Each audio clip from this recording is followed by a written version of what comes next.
Me acompaña aquí en el estudio Alejandro Monteagudo, presidente ejecutivo y director general de Agrobio México. ¿Cómo te va, Alejandro? ¿Qué tal, Carlos? Buen día, gracias por la invitación. Al contrario, gracias a ti por venir. ¿Dónde estamos parados, Alejandro? En este momento hemos escuchado años que ya va a haber permisos para que se puedan sembrar pues estas especies conocidas como transgénicas o no, o genéticamente modificadas.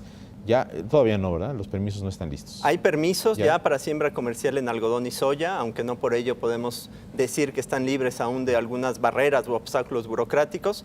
En el caso del maíz, desafortunadamente, aún nos encontramos en la etapa previa. Conforme a la ley hay una etapa experimental y una piloto previas a la comercial. Pero la tratándose de experimental y piloto ahí llevan como 4 años. Pues efectivamente, en el caso del maíz son más de 4 años de siembras ya, y por ello creemos que estamos listos para dar el paso. Tenemos la evidencia, la información, los datos que requiere la autoridad, de manera que los puede evaluar y que hoy nos permiten asegurar que es una tecnología inocua y con beneficios económicos y ambientales para los productores. ¿Y qué les dice la autoridad? Porque ustedes entiendo que se han declarado listos desde hace un rato. Por supuesto, pues bueno, en ese sentido, como sabes, hoy en el marco de la reforma del campo, pues representa una coyuntura muy importante en la cual nosotros estamos convencidos que para tener una reforma integral, una reforma completa, debe quedar considerada el uso de esta tecnología a nivel comercial en cultivos como algodón, soya y maíz. Así es que el mensaje es que efectivamente el tema va a ser considerado debidamente y en ese sentido estamos confiados que será parte de la reforma.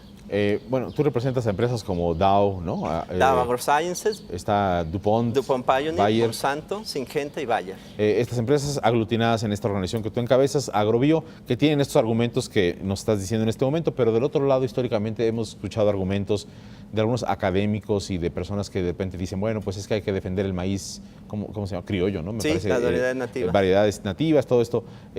Ya se desinflaron estos argumentos de estas personas que propugnaban por negar la entrada del maíz genéticamente modificado a México, o siguen pesando mucho estos argumentos en la mente de la autoridad? Desafortunadamente todavía hay muchos mitos en torno a lo que es el uso de la biotecnología agrícola. Uno de ellos es precisamente ese, que si se permite la siembra de cultivos como el maíz, del cual somos centro de origen, y por supuesto compartimos esta preocupación y esta necesidad de conservar estas variedades, pero a diferencia de lo que dicen estos grupos, pues en realidad esta tecnología no es excluyente de otros sistemas de producción agrícola.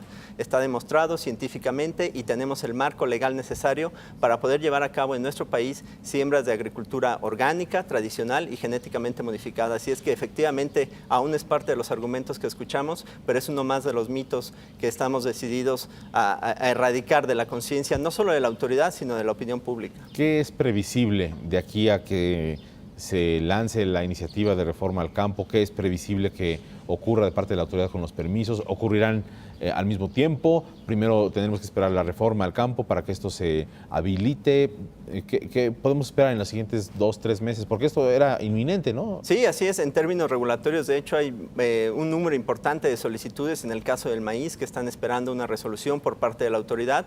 Hoy hay efectivamente, como tú bien señalas, una coincidencia en los tiempos.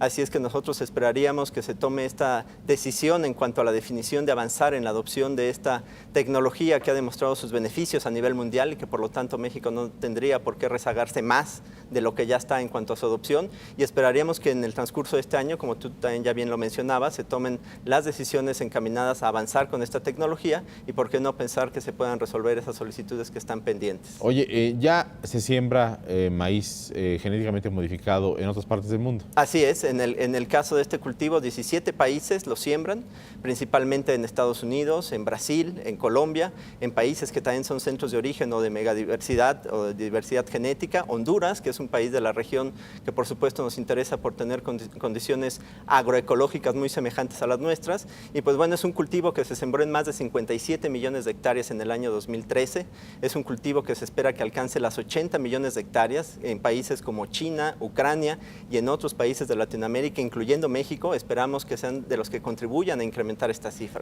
La productividad por hectárea se multiplica como por 3, algo así, ¿no? Pues hoy en el caso de nuestro país, dado que no nos encontramos aún en esta etapa comercial, tenemos cifras derivadas de la etapa llamada programa piloto, donde tenemos efectos positivos en productividad de al menos un 10%, pero efectivamente si comparamos con las cifras de otros países en los cuales esta tecnología ya es una realidad, llegamos a encontrar impactos positivos en los rendimientos que oscilan entre un 25 y un 30%, dependiendo evidentemente de las zonas, de qué tan tecnificadas estén, de los ciclos de siembra y las variedades. ¿A cuánto puede llegar la productividad por hectárea? ¿Que 16, 18 toneladas por hectárea. Hoy en México tenemos, paradójicamente, destinamos prácticamente la tercera parte del hectareaje o de la tierra arable en el país, que son 22 millones en total, 7 millones se destinan a la siembra de maíz y con un promedio de aproximadamente 3 o menos toneladas por hectárea. ¿3 o menos? 3 o menos. Pero en el norte del país hay como 9, 10 toneladas por hectárea. Efectivamente, hay y regiones en el sur hay veces que hay como menos de 2 toneladas por hectárea, ¿no? Son precisamente esas contradicciones y esas diferencias que encontramos las que nos hacen